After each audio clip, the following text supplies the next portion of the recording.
Patuloy po sa ating lahat, tayo po na ay manalangin. Panginoon, salamat po Diyos sa pagkakataon na ito. Salamat po sa buhay ng bawat isa. Salamat maging sa mga salita mo na aming nga pong pag-aaralan. Dalangin po Diyos na patuloy na buksan mo ang espiritual na pangunawa ng iyong mga anak. Banal na Espiritu, salamat din po sa inyong presensya sa pangalan ng Jesus. Amen. Praise the Lord. Makakaupo na po tayo lahat sa presensya ng Panginoon. Handa na po ba tayo? Amen. Kaya kung handang-handa na, please open your Bible in the book of Philippians 3, verses 20 to 21. Okay, yan po yung text po natin sa hapon na ito. Sabi dyan sa Philippians 3, verses 20 to 21, "But our citizenship is in heaven, and we eagerly await a Savior from there, the Lord Jesus Christ, who by the power that enables Him to bring everything under His control will transform our lowly bodies so that they will be like His glorious body." Praise the Lord. So, tunay nga po mga kapatid, kaya yung pong ating pag-aaralan sa hapon na ito, it is reach your final destination.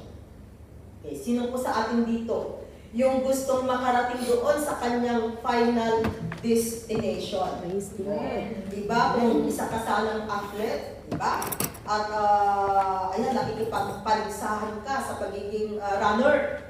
Gusto mong ma-reach yung ending, yung destination mo para makuha mo yung may prize ka doon. Okay. So, this afternoon, atin pong titingnan sa salita ng Panginoon kung paano po natin, how to reach our final destination or your final destination. Titingnan po natin sa salita ng Panginoon. Kasi sabi po yan sa ating text kanina sa Philippians 3, verses 20 to 21, our citizenship, sabi dyan, is in heaven. So tayo palang mga Pilipino, kahit na bumalik tayo sa ating bansang Pilipino, ay hindi pala yung pagiging Pilipino natin, nasasabihin natin, oh, I am a Filipino citizen. Yan. Kundi, meron pala tayong naghihintay, no, na destinasyon. At yan po ay walang iba kundi ang lugar na kung saan nandun ang Diyos na ating naglilingkuran. Okay. So ang tanong, how to reach your final destination? So ano po ba yung mga dapat nating gawin upang sa ganun ay makamtan natin or makarating tayo sa ating pong patutunguhan? Katulad po ng pagpunta natin dito sa Hong Kong, isang hindi lang basta-basta na gusto natin pumunta ng Hong Kong, ayan, pwede ka nang bumili ng ticket mo, may passport ka, marami pang mga process yung ginawa natin. Sa pagkuha nga lamang ng passport, ang daming processing, di ba? O, visa, no? Minsan nga, kahit na may visa na, pwede pang ma-A to A, no? Airport to airport. Naranasan na ba ninyong ma-A to A, matinatawag airport to airport yung A to A, no? Yan. Napakahirap nun. Sa bagay, naapakan mo naman. Kaya lang airport to airport. No? Pero mahirap. Okay. So sabi natin kanina, how to reach your final destination. Paano ba natin mararating yung ating final destination? Which is, I believe, that if we have Jesus Christ in our life, isa po sana ito sa aim natin, sa goal ng buhay natin, na makarating tayo doon sa ating final destination. Alam po natin na dalawang lugar yung pwede natin puntahan, langit at impyerno. Of course, alam ko po na halos lahat po tayo gusto natin makarating ng langit. Ayaw natin makapunta ng impyerno, isn't it? Kasi nga kung sa impyerno, sabi nila mainit. Ayan, pag mainit ang panahon, talagang napakahirap. So, mas pipiliin natin makapunta ng langit. So, isalin natin ito, no? Na ang final destination po natin ay ang makarating sa kaharian ng Diyos. So, sabi natin, how to reach. So, paano ang dapat gawin? Number one is that, una sa lahat, every time, mahalaga po ito na ginagawa natin, examine yourself. Oh, examine ourselves. Ini-examine ba natin yung sarili natin or ang ini-examine natin yung katabi natin? Oh, minsan kasi ang ini-examine natin yung katabi natin. Nakakalimutan natin yung sarili. That is one way na kinakailangan pala, no, bago tayo makarating ay kailangan tingnan, no, ang sarili natin. Kasi sabi po doon sa 2 Corinthians 13 verse 5. Kasi sabi niya, examine yourselves to see whether you are in the faith. Test yourselves. O, tingnan natin. Kasi baka mamaya nakakalimutan nating i-examine or tingnan ang ating sarili. Ang alam natin, still pa rin na tayo'y nananampalataya, still pa rin na ang ginagawa natin ay para sa Panginoon. Yun pala, iba na. Lumilis na po tayo ng landas. Kaya sabi yan, examine yourselves to see whether you are in the faith. Test yourselves. Do you not realize that Christ Jesus is in you? Oh, so huwag po natin kalilimutan. Si Jesus, siya po ang naghahari sa buhay ng bawat isa sa atin. Pag sinasabi natin tayo isang mananampalataya, if we receive Jesus Christ as our Lord and personal Savior, lagi po sana natin isipin na siya ngayon ang nasa atin, nagmamay-ari ng buhay natin. Kaya sabi niya, do you not realize that Christ Jesus is in you? Unless, of course, you fail the test. Mahirap pong yung hindi ka papasa sa exam. Isang naranasan natin lahat na nag-aral. No? Buti na lang, kahit pasang-awa, nung tayo grade 1, naging grade 2. Nung grade 2, naging grade 3. Hanggang sa makagraduate ng elementary. No? Di ba, masaya na tayo pag nag-graduate or alam natin na at least nakapasa. Oh. Di ba, nung high school, meron pa bang tinatawag na NCAA ngayon? I'm not sure, wala na. Tagal nang wala yun. Kasi nung kapanahonan namin, kinakailangan talaga na ang passing grade ay, ilan na ang passing grade before? 50. Kasi kung hindi ka nakapasa at ng NCAA noon, below 50, ibig sabihin, hindi ka makakakuha ng kurso mong 4 years above. So you need to pass the NCAA exam. Ganun noon. Tingnan niyo sa habang ng panahon pala, wala na ngayon. So sino sa inyo dito yung naranasan yung NCAA? Meron pa rin hanggang ngayon? Meron pa? Meron kami ENSAT. ENSAT kanya na. Anong pangalan ngayon? Noon sa amin, Pastora, ENSAT. ENSAT. Ngayon, anong pangalan? Hindi siya Pastora. Wala na? Basta entrance exam. Entrance exam. Pero yung entrance exam ninyo doon mismo sa school, right? Doon kayo mag-i-entrance exam. Sa amin noon, hindi, 4th year high school. Opo, 4th year ENSAT. During the 4th year high school, lahat ng mag-graduate, merong exam, lahat yan. And then, kinakailangan papasa ka. Pag pumasa ka, that's the time that you can have your 4 years course above.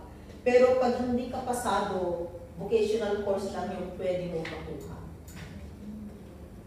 During that time. Pero ngayon, yung, aside from the entrance exam yata sa school, sa university na pupuntahan mo, ganun yung kapanahonan namin. So hindi ko lang alam kung kailan yun nawala. Pero ganun noon. Okay. So alam natin yan, na kung papasa, it's good. Sino na dito yung naranasan na nag-exam pero hindi siya nakapasa? Maaaring nag-exam ka ng pagka-teacher, no? Hindi ka pumasa. Civil service, hindi ka pumasa. No? Naranasan na ba ninyo nag-exam na hindi kayo pumasa? Yes. Diba, ang feeling talagang hindi mo maramdaman, isn't it? No? Kaya nga, pag alam mo na may hindi ka napasado, gagawa ka na ng kaparaanan. Isn't it? Because I experienced, nung alam kong hindi na ako papasa ng CPA exam, because I take the CPA exam before. Sabi ko, alamanin ako. So, ang ginawa ni Sonia ng ibang bansa, doon ako nag-abroad. And from that time until now. No. So, because of that, kasi mahihiya ka. Especially pag alam mo na marami yung bang nag-aakala na papasa ka or what, no? Lalo na yung school. Diba? Pag sa school, alam na pasado ka. O, diba? Nandun yung mga pangalan. So, yun. Para matakasan yung sasabihin ng tao, ay, lumipad. Kasi, ganun yun. Which is, even in our spiritual life, kinakailangan pasado mo tayo sa bawat isa sa atin. Kaya tingnan po natin sa areas ng buhay natin kung papasa ba tayo sa Panginoon. Ano yung i-examine natin? Sabi dyan, yung faith, of course, yung ating pananampalataya. At hindi lamang yan, maging yung ating mga behavior, mga attitudes, isn't it? Kasi nakikita ang pagkakaiba ng may Kristo at walang Kristo sa buhay. That's why it's very, very important that we need to examine ourselves. And Psalm 139, verses 23 to 24. Sabi yan, search me, O God, and know my heart. Puso, kumustahin mo nga yung puso ng katabi mo? Tumitibok pa. Kumusta na ang puso natin? Kaya ingatan ang puso. Sabi yan, O God, and know my heart. Test me and know my anxious thoughts. Sabi yan, verse 24.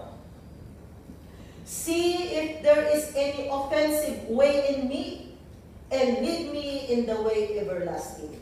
Kaya napakahalaga po na talagang nagpapalinis tayo sa Panginoon. Lord, tignan mo ko ang puso ko. Kung may nakikita ka, Panginoon, baka mamaya meron ng basura sa puso ko. Tanggalin mo, Panginoon. O, yung testimony ng kapatid natin kanina. Kaya nga palagi nating sinasabi na magpatawad sa mga taong nakasakit sa atin, nakapagbigay ng sama ng loob. We just release our forgiveness at makikita po natin na talagang magiging payapa ang kaisipan, no? Pati ang puso. Yan. Kasi mga basura kasi yung mga unforgiveness. Sabihin mo dyan sa katabi mo, hindi na bagay sa iyo ang nagtatanong ng sama ng loob. Tatandaan mo yan. Hindi na bagay sa atin. Pag sinasabi mo na ikaw ay isang mananampalataya kay Kristo, may Kristo sa puso, kapatid, hindi na po bagay sa atin ang may sama ng loob. Dahil basura yan na kinakailangan itapon. Sino po kasi dito yung may basura na itinatapon? Pakitaas na ang kamay. Di ba pag basura kinakailangan itapon mo? O, sana wag tayong magtapon ng basura. So, ganun din po mga kapatid, even in our spiritual life. Pag alam natin basura yan, ay, hindi bagay sa atin to, dapat itapon kasi basura siya. Okay. So, number 2, na gagawin natin to reach our final destination is that, aside from examine ourselves, ayan, offer your body as living sacrifice. Kailangan ito. Kasi hindi tayo basta-basta makakarating doon sa kaharian ng Diyos unless nagagawin po natin kung ano ang sinasabi sa kanyang salita. So, God, sabi natin, offer your body as living sacrifice. Romans 12 verses 1 and 2. Yeah. Therefore, I urge you, brothers, in view of God's mercy, to offer your bodies as living sacrifices. Una sa lahat, kasi naniniwala tayo na ang ating katawang ito, when we have Jesus Christ, this will become already the temple of God. Dahil nakatira na po si Jesus, saan siya? Nandyan sa puso po natin. Kaya sabi natin kanina, huwag lagyan ng basura ang puso. Kasi dyan po nakatira. No? Ang Panginoon, ang Espiritu ng ating Panginoon. So sabi dyan, in view of God's mercy, to offer your bodies as living sacrifices, holy and pleasing to God. No? Banal at nakakalugod sa Diyos. This is your spiritual act of worship. Okay? Verse 2. So sabi niyo ulit yan sa verse 2. Do not conform any longer to the pattern of this world. Kasi kung makikisabay po tayo or makikiuso sa uso sa mundong ito, no, makikita natin na wala na. Kasi tingnan po natin, grabe ang uso ngayon, isn't it?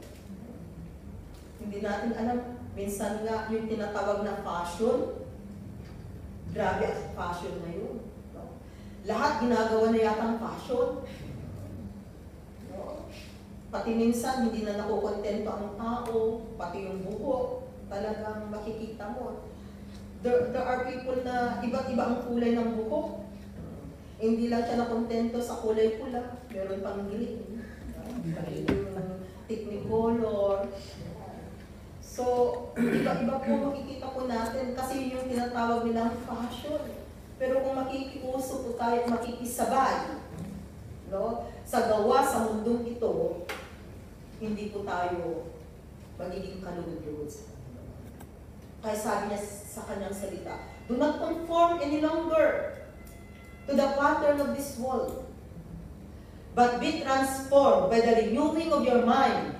Isip na naman. Kasi itong isip na ito, yan no, nakaupo ka nga dyan, pero tanungin mo nga dyan sa katabi mo, saan nakarating ang isip mo ngayon? Tsak yan, may narating. May narating yung isip natin. Grabe very powerful talaga yung isipan ng isang tao. Na kung hindi mo talaga makokontrol yan, no, ipapahamak po tayo ng sariling kaisipan natin. Kaya sabi diyan, but be transformed by the renewing of your mind. Kaya mahalaga po na mabago ang klase ng kaisipan, meron tayo. Kasi kung hindi po mababago ang klase ng kaisipan, meron tayo ngayon, alam po ninyo tayo rin pang mahihirapan. Kasi babalik at babalik ka sa dati. Unless that you decided to renew your mind. Kasi ang isip, pag may inisip, may sinabi ang isip, ay sumusunod ang katawan, isn't it? Kaya kung hindi po nag-isip-isip ang isip, ay, gagawa siya ng hindi tama. Kaya kinakailangan talaga na control. Kaya sabi niya, renewed mind. Then you will be able to test and approve what God's will is His good, pleasing, and perfect will. Para malaman po natin ang naisip ni Lord sa buhay natin, ang dapat para natin gawin, we need to have a renewed mind. Pag hindi po nabago ang isipan natin, hindi rin po natin malalaman kung ano ba ang will ni Lord sa buhay natin. Kaya kinakailangan, no, na may pagbabago. So, offer your bodies as living sacrifices. Okay, number 3. Number 3 is that, put on the new self. Ayan. Put on the new self. No. Bago, we believe.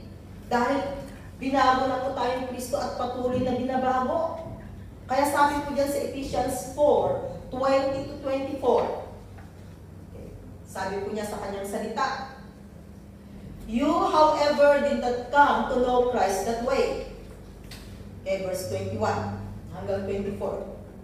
Surely you heard of Him and were taught in Him in accordance with the truth that is in Jesus.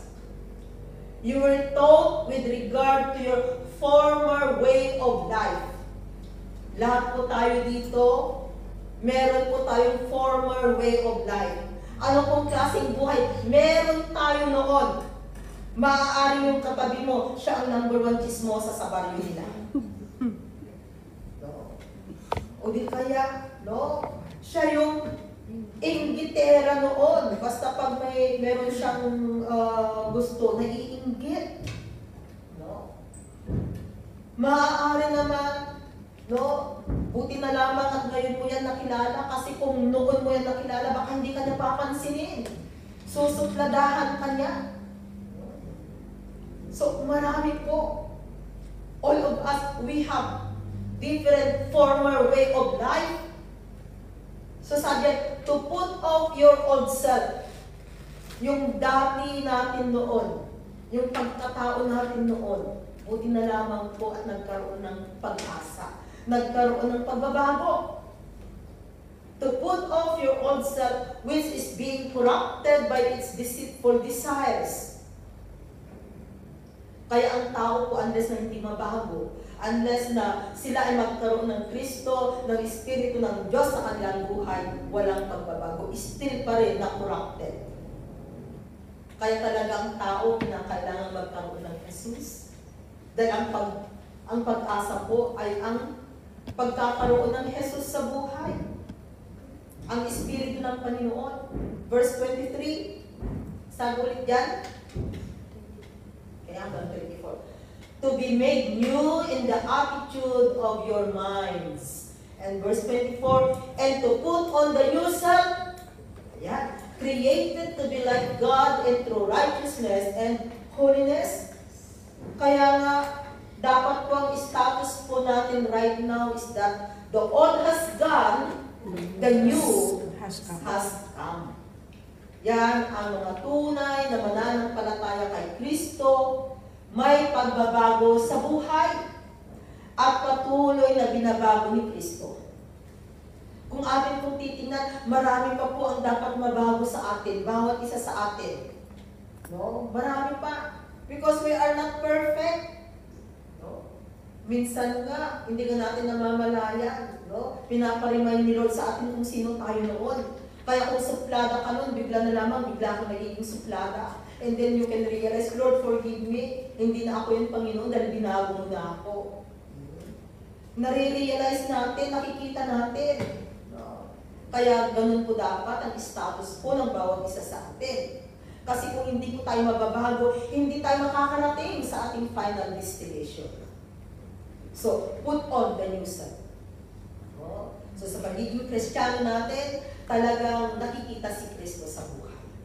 Tingnan mo ngayon katabi mo kung nakikita mo si Kristo sa kanila. Dapat nakikita mo, kahit pa paano may nakikita kang Kristo sa kanyang buhay. Hindi man perfect, pero at least may Kristo sa kanyang buhay. Amen? Okay, number 4. Number 4 po natin is that, put on the full armor of God. Palagi yan. No? Alam na ba natin, memorize na ba natin yung full armor of God? Baka ang alam lang natin, 2 o 3. Dapat talagang memorize na po natin kung ano po itong full armor of God. Kasi kinakailangan na everyday, complete uniform. Katulad ng sundalo, pag pumunta yan sa labanan, complete uniform. And we are called soldier of the living God. So sabi niya, put on the full armor of God. Ephesians 6, verses 10 to 18. Sabi niya, finally be strong in the Lord and in His mighty power.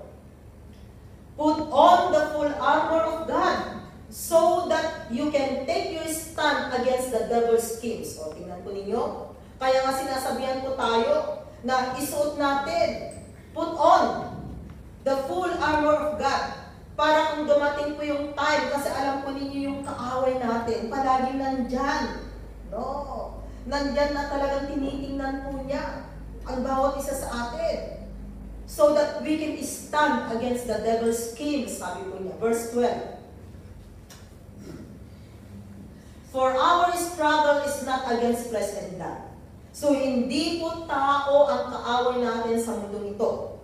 Kaya yung tao na nakit sa atin, hindi sila ang kaaway natin sa mundo.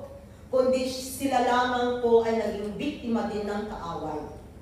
Ginamit sila ng kaaway upang saktan ka. So kung tutuusin, hindi po sila yung totoong salarin. Sino yung totoong salarin? Si devil. Si Satan. Ang totoong salarin. Hindi po tao. Kaya sabi dyan, for our struggle is not against flesh and blood, but against the rulers, against the authorities, against the powers of this dark world, and against the spiritual forces of evil in the heavenly realms. Remember, hindi lamang po iisang iisang demonyo ang kaaway natin. Marami sila. Remember, 1/3 of angels ang naging evil spirit. They become bad angels. At saan sila itinapon? Naging quarantine po nila ang mundo. No? Ang mundong ito. Until now, naka-quarantine po sila. So, nandyan po sila sa mundo, mundong ating ginagalawan.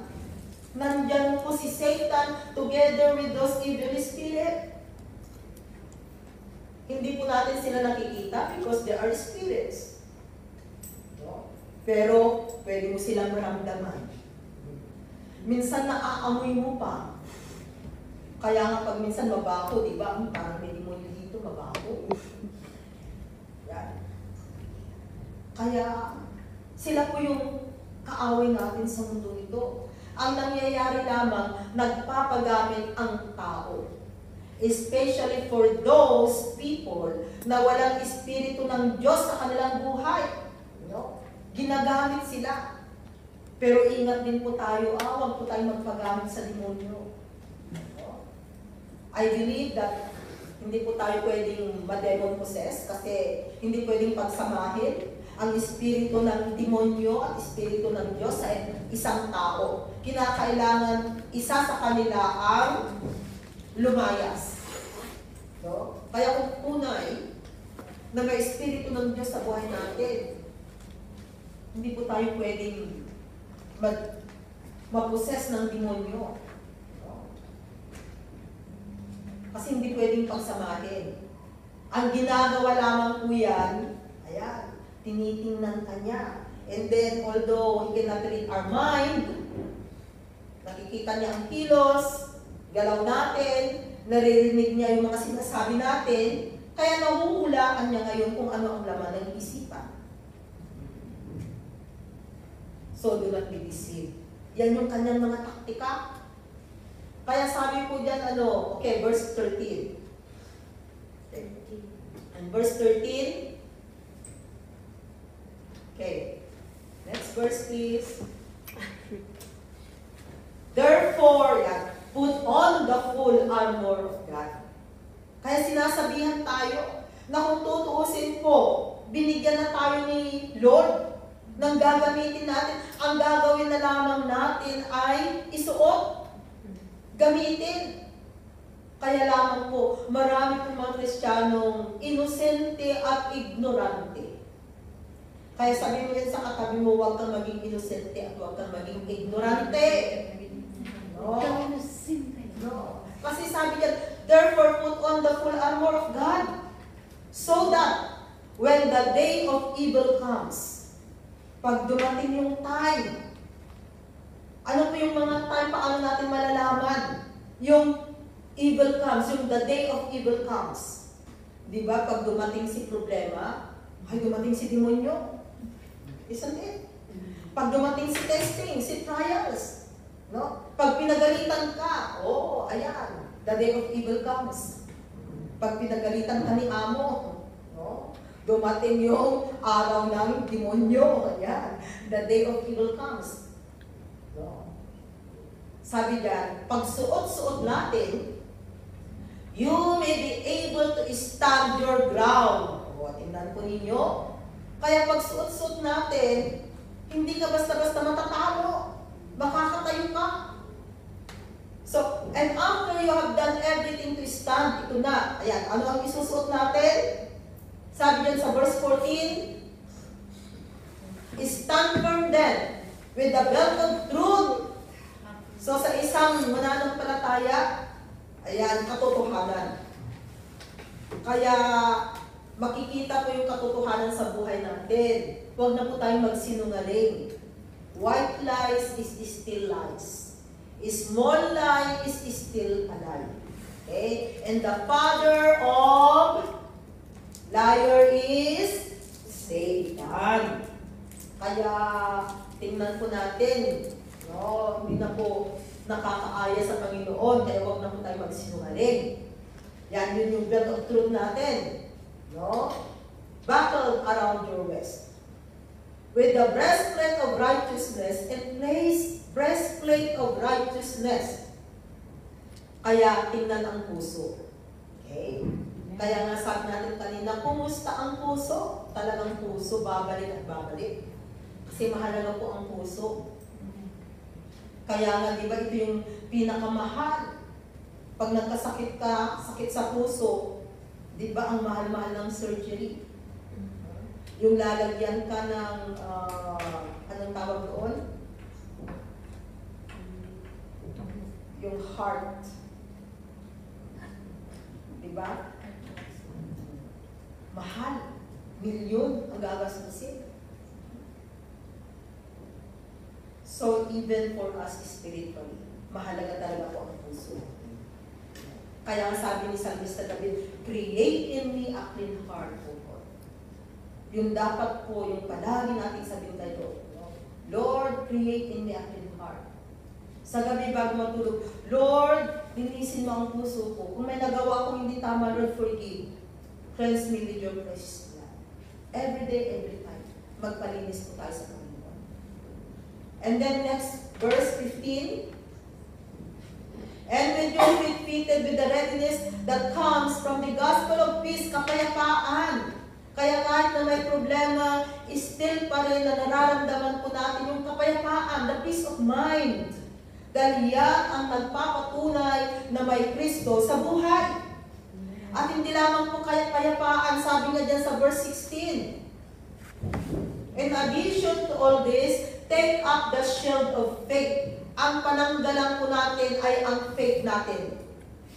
Okay? With which you can extinguish all the flaming arrows of the evil one. Kaya kung papanahin po tayo ng kaaway, alam po ninyo, ang pananggal natin ay faith, pananampalataya. Kaya nga dapat yung faith natin ay lumalago, yung faith natin. Kaya huwag tayo mag-doubt.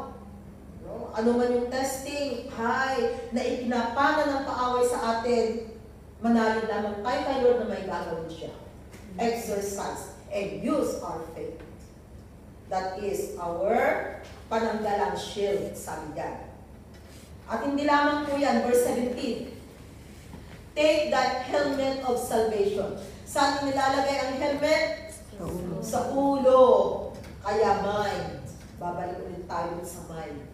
Kaya do not doubt. Pag sinabi ni Lord na magtiwala ka sa akin, pag ikaw ay patuloy na naglilingkod, maging tapat, no.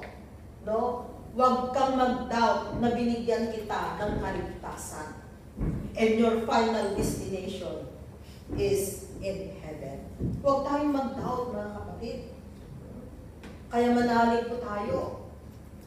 And then sabi diyan, the sword of the Spirit, which is the Word of God.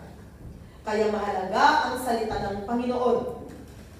Kaya nga every time we need the Word of God. Without the Word of God.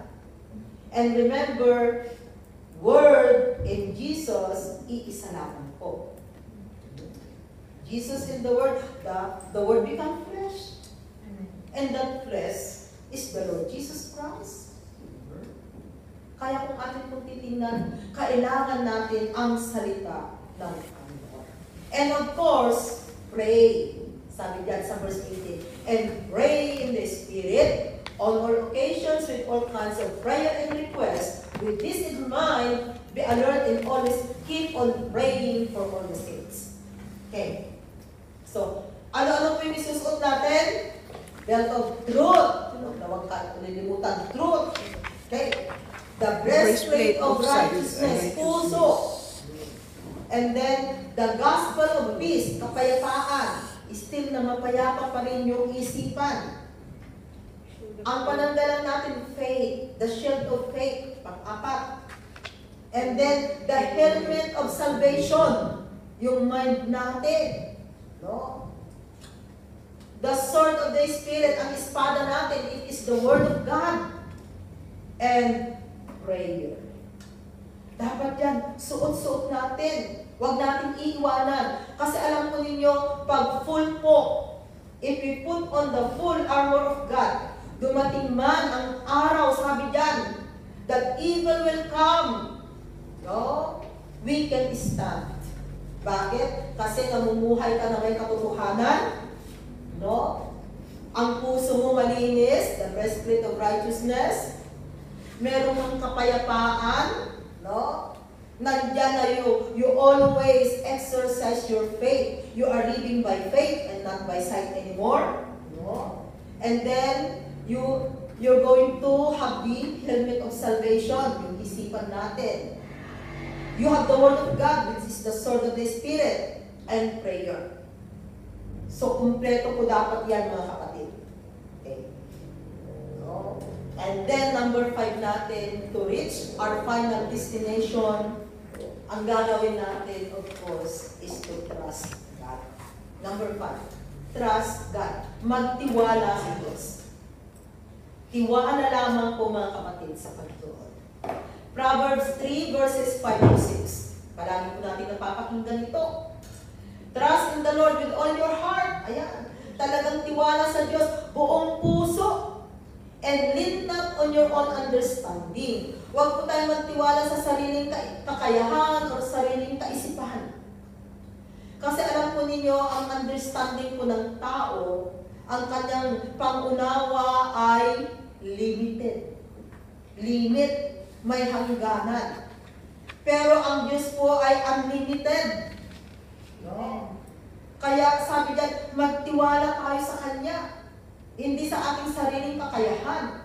And verse 6, sabi po niya, "In all your ways, acknowledge Him, and He will make your paths straight." Kaya, sa lahat po, no, ng gusto natin, pangarap natin, ambisyon natin, buhay natin, we acknowledge Him. Isali natin siya sa buhay natin. In other words, huwag po natin iiwanan si Kristo. Palaging isinasama sa buhay. Kahit na saan ka pumunta, kapatid, dapat kasama natin siya. At ang gagawin niya, He will make your paths straight. Aayusin niya ang buhay natin. No? Kahit na minsan, no, dadaan ka parang iba na yung dadaanan mo. Lumiko ka na. Pero, as you go on, nandun pa rin na, Lord, tiwala pa rin ako sa iyo, makikita mo, aayusin ng Panginoon. Oh, lumilipo ka na, anak. Dito ang daan, ito ang tamang daan. Ito ang tama mong dapat puntahan. Yan ang gagawin ng Panginoon sa buhay natin. Kaya tiwala lamang po ang kailangan. Sa Panginoon, magtiwala po tayo sa Kanya 100%. Sa tao, 90% lang. Huwag mong ibigay lahat. Mag-iwan ka ng konti para sa iyong sarili. Kasi pag ibinigay mo ng buong yung tiwala mo sa isang tao, and at the end, niloko ka niya, no, 100% ka rin masasaktan. Kasi 100% mong ibinigay. At least kung 90%, may iniwanan kang 10%, meron kang kakapitan 10%. Pero kung sa Diyos, sige, bigay mo lahat-lahat, todo-todo. Dahil ni kailanman, hindi kanya pababayaan. At hindi kanya iiwanan. No? Kaya kapatid, tiwala sa Diyos. At ang pang-anim natin to reach our final destination is that love God. Mahalin ang Diyos. Kasali po yan. Kasi kung hindi po natin mamahalin ang Diyos ng buong buo, hindi tayo makakarating sa Kanyang kahalaan. No? Kaya kailangan mahalin natin. John 14 verse 15, sabi doon. Sa John 14 verse 15. If you love me, you will obey what I command. Yan. Kaya kung mahal natin ang Panginoon, sundin natin ang Kanyang command. One way sa command ng Panginoon, Give what is due to Him. no? Love your enemy, di lamang po yun. No. Sino man po dito sa atin ang hindi na water baptized? Pakitaas ang kamay. Ayan, praise the Lord. Okay. So, one of the command of God is water baptism. Water baptism, it is a command of God that we need to obey. Oh. Yan. Kailangan. Kasi kung hindi po tayo na water baptized, alam po ninyo ang nangyayari mga kapatid, 50% pa lamang po yung pagiging born again natin. Remember, unless a man is born of water and spirit, he cannot see the kingdom of God. Paki-plus na natin, John 3 verse 3.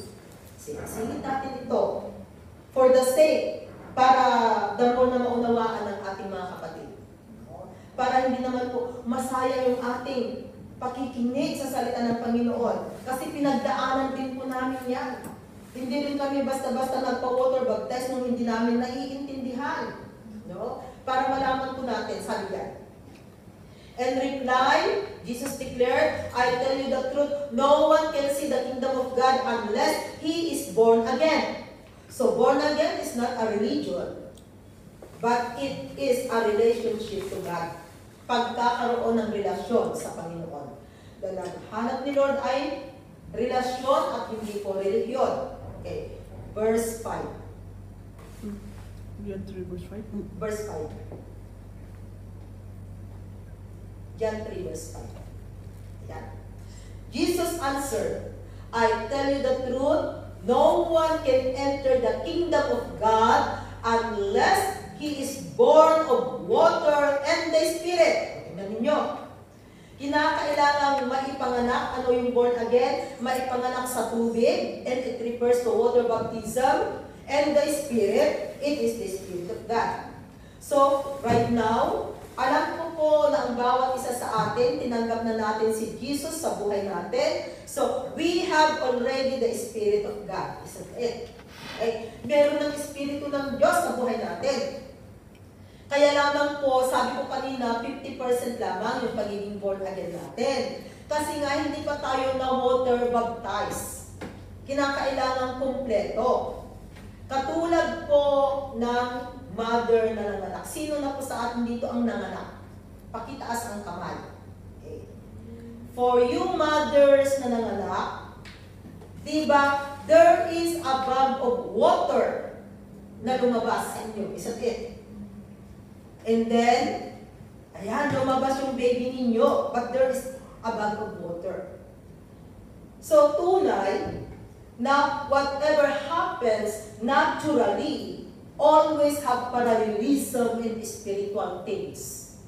So, ganun din po sa spiritual things, para maipanganak na muli ang isang tao, magiging born again, born of water, kaya kailangan po natin ang water baptism.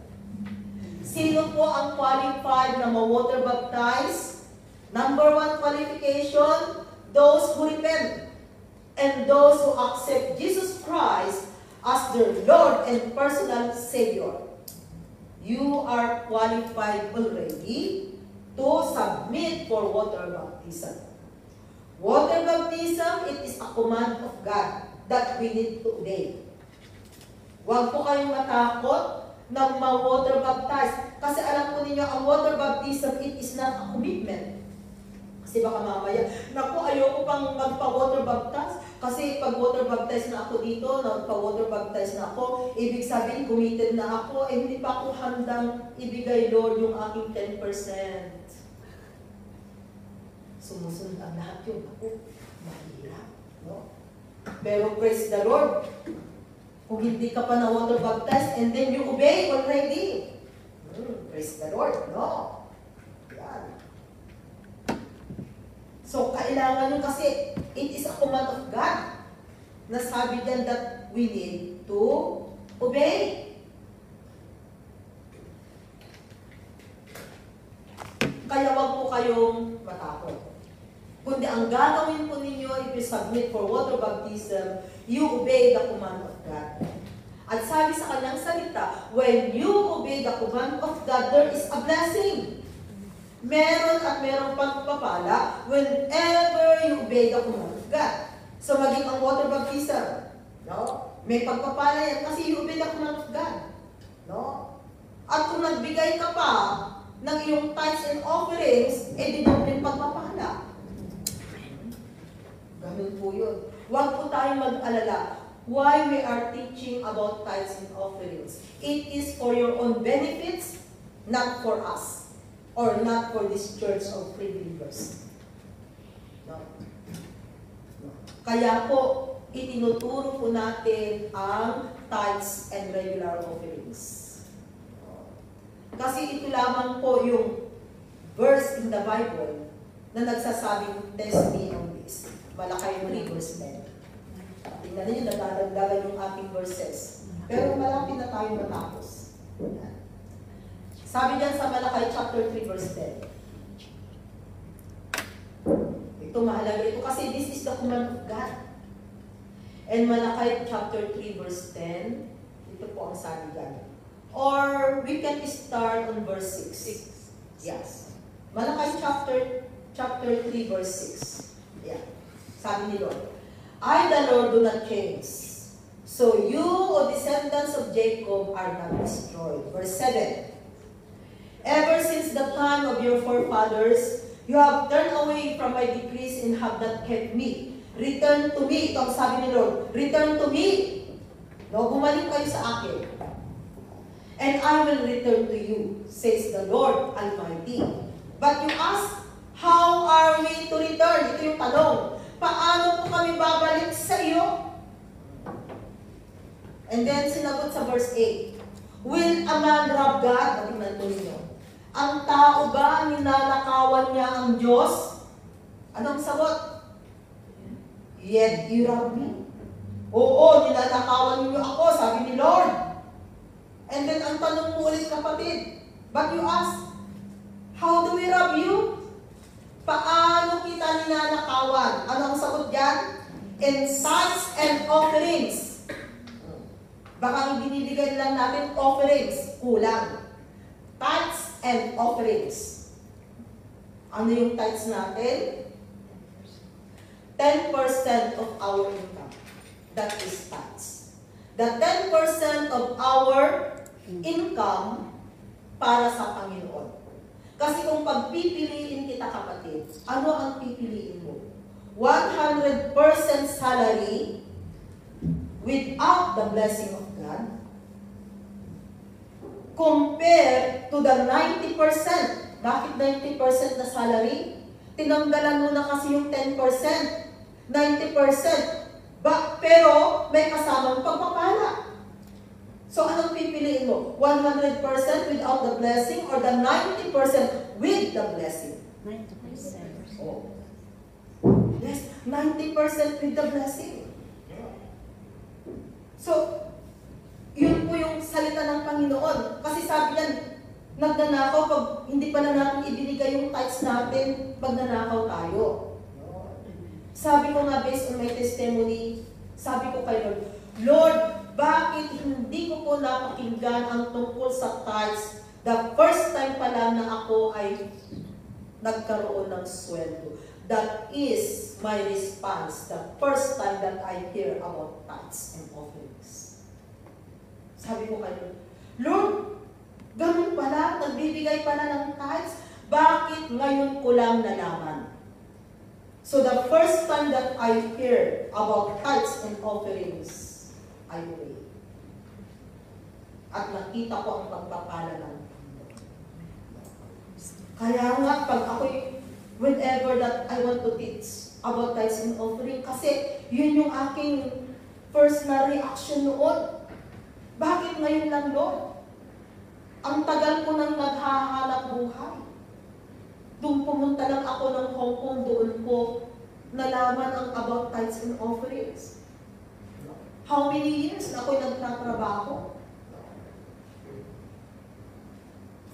And then, mapapakinggan mo na kinakailangan pa lang magbigay ng tithes and offering. So from that time, hindi ko na po sinayang ang pagkakataon. And I can testify since that time, the beginning that I did my tithes, until now, hindi ba ako pumapalya na nagbibigay ng aking tithes sa Panginoon. At talagang tunay, rumaragas ang pagpapala ang ibinibigay ng Panginoon. Not only me, even my family. Diba? I testify to you. na nagbigay ng lupain doon sa amin, di Hacienda Kowang ko, pagmamayari ni Danding Kowang ko, dating trabahador, isa si stepfather, and then si bayaw ko, na si Pastor Alan. Nagbigay sila and they get 3 hectares each. No? Which an equivalent, binabayaran right now is million. You know? Pag lumaragas ang pagpapala, yung ibubuhos ng Panginoon million. So makikita mo yung pagpapala. It's not me, kaya nga sabi ko, I was overwhelmed. The first time that I hear it, sabi ko, Lord, and until now, no, still processing. Kaya minsan may nakukuha silang pera. No? Kasi balak nilang gawin yata ng pagtayuan nila ng Robinson. At maganda kasi, the testimony is that, no, hindi taga doon yung aking bayaw, is from Sison, Pangasinan. At nung nagbigay sila, alam ko nyo, na-cut off doon sa pangalan niya. Doon na-cut off, kaya sabi ng mga tao, ay, paswerte ni Pastor. Kasi yung blessing doon sa may pangalan niya, doon ang cut off. Ay, alam ko ninyo, pag nagbigay si Lord, no, hindi natin sumatakan. Ganyan po. For me, I never expect. Sabi ko, praise the Lord. So, because our family belongs to us. Belongs to us. So, if you are faithful, hindi lamang ikaw yung pagpapalain ni Lord, even your family, because our family belongs to us. Di ba kung ano nangyayari sa pamilya natin, we are affected. Naapektuhan tayo, isn't it? Because they are belongs to us. So even the blessing, it's not only you. For me, talagang nakita ko kung paano gumagalaw ang Panginoon. Ang provision niya, rumalagas ang pagpapala. Na talagang nararanasan ko, hindi ako nagkukulang. Because God is so faithful. Mula noon. Kaya, kung ginawa ni Lord sa akin, pwede rin niyang gawin sa buhay ko ng bawat isa sa atin. Maaaring in a different way ang gagawin din ni Lord sa buhay mo. But for us, meron at merong blessing, pagpapala na ibibigay ng Panginoon sa bawat isa sa atin. So, ganun po mga kapatid. Kaya nga sabi, yung baryo namin na dating mahirap, pinagpala na kasi marami ng lupa yung mga tao. Kasi yung baryo namin, yung mga tao doon, wala silang lupain kasi nga naging hacienda. But praise the Lord. Dahil yun pala na ibigay na sa mga tao. Ako hindi nila alam, matagal na naibigay. Para may nanghaharang. Pero tingnan po ninyo, lumabas ang katotohanan. So sabi ko, kasi I'm praying. Kaya maganda po yung pinag-pray yung place natin. Kasi talagang sabi, Lord, bless our baryo. Palagi ko yung ini-include sa aking prayer. Then nakita ko kung paano matinangkalan ko. So ganun po ang gagawin ng Panginoon. Remember the blessing for us and our family, even in our community. No? Nandiyan ang mapagpapala. Kaya sabi diyan, how do we rob you? In tithes and offerings? Verse 9. O, tingnan ninyo ang verse 9. You are under a curse. Siguro ayaw natin ng sumpa, isn't it? Pero ang hindi nagbibigay ng kanilang tithes and offerings, sabi diyan, under a curse. May sumpa. Gusto ba natin ng may sumpa sa buhay? Of course, ayaw natin. Ayaw natin. No? You are under a curse. The whole nation of you, because you are robbing me. Kaya mga kapatid, be faithful. Sa mga kapatiran na umpisahan na po ninyo, kahit na minsan may mga testing, may mga trials sa ating finances, but never touch your tithes. Dahil makikita mo na talagang kikilos ang Panginoon. No. Kasi the tithes, hindi na po para sa iyo yan. Nung nagbigay ka na, nung inumpisahan mo na, nandun sana na talagang sabihin natin sa aking sarili na, This tithes is no longer for me, it is for you, Lord. Kaya every time na nandyan, kahit na may mga testing, Lord, ibibigay ko pa rin ang para sa iyo. Amen. At dito mo makikita ang Panginoon. At tunay sabi niya sa verse 10, okay, tingnan ko ninyo ang verse 10. Bring the whole tithe into the storehouse, that there may be food in my house. Dito mo talaga makikita. Test me in this. Subukan mo ako, sabi ni Lord. Talagang dito mo masusubukan ang Panginoon. Test me in this, says the Lord Almighty, and see if I will not open the floodgates of heaven and pour out so much blessing that you will not have room enough for it. Talaga ang pagpapala. No?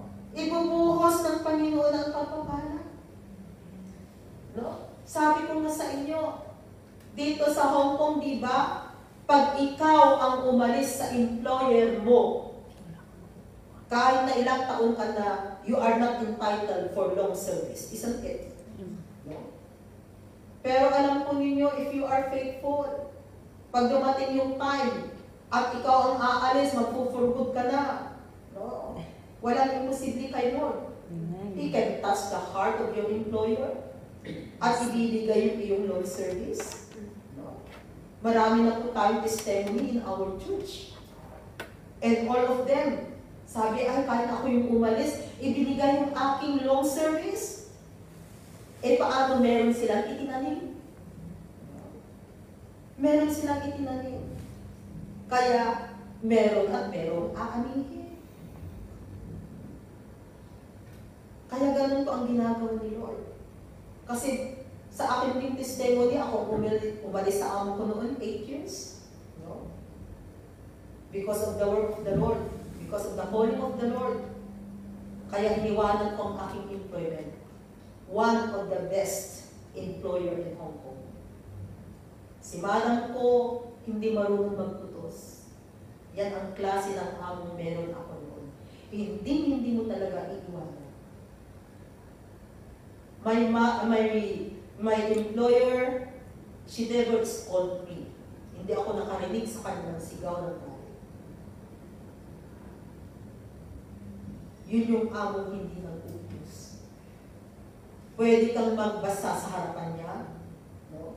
Pwede mo siyang kausapin kung ano yung ginagawa niya. Basta sabihin niya, it's okay. It's up to you, Cheche. Bahala ka sa bahay ko. Bahala ka. No? Siya yung among hindi nagkwekwenta ng marketing. May box, lalagyan lang ng pera. Pag makita niyang wala, sige, lagay ulit ng pera. Siya yung among mabasag mo lahat ng baso. Never mind, Cheche, we can buy a new one.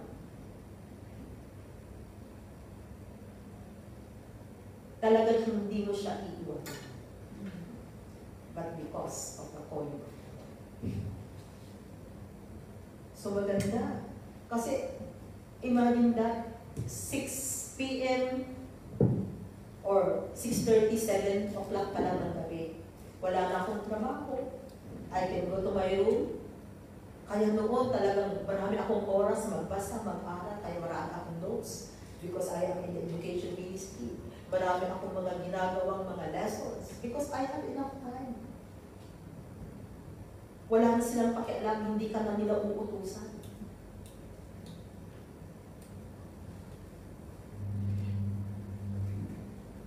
Kaya hindi lahat ng amo dito ay bruhang tinatawag. Hindi po.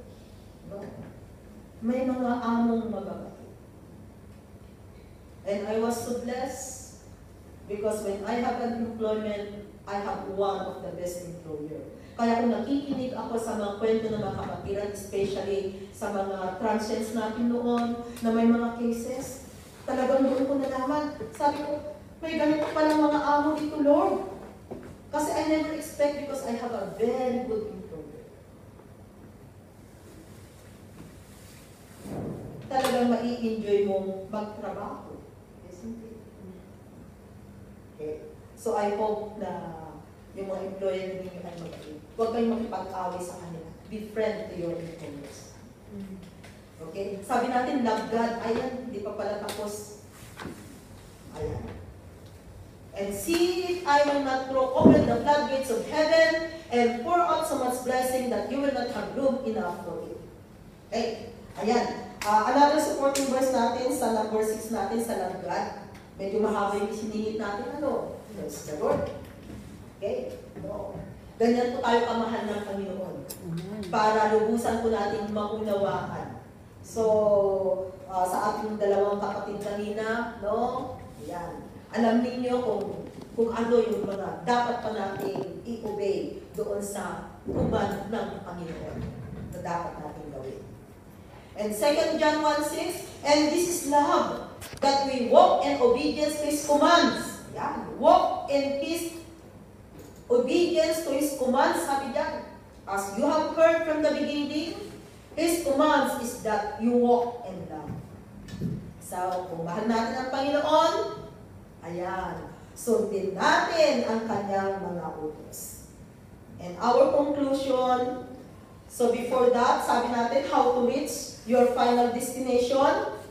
We need to examine yourself.